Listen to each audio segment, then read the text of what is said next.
We need to understand the sun because the sun changes our lives every day.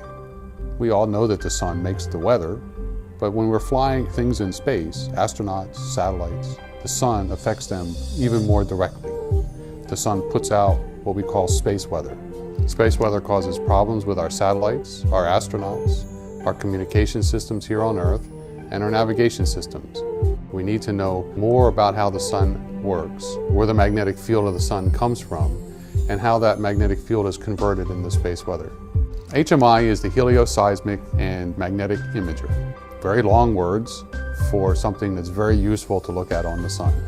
The helioseismic refers to the sound waves that we can measure at the surface of the sun, that when we carefully analyze them, we can look inside the sun and see what's happening under the surface of the sun and even what's happening on the other side of the sun. It's much like how we use the waves from earthquakes to know where the earthquake happened, how big it was, to learn about what's inside the earth from earthquakes. At the same time, HMI will produce maps of the magnetic field of the sun. We're all familiar with the magnetic field of the Earth. We use our compasses to point our way with that.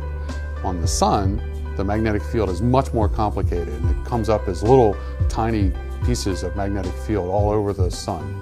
When they get together, they can be called active regions, very strong magnetic fields, but nonetheless there's a magnetic field all over the sun.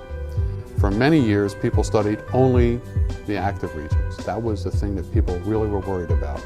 We now understand that you have to worry about all of the magnetic field of the sun, and that's what SDO was designed to do.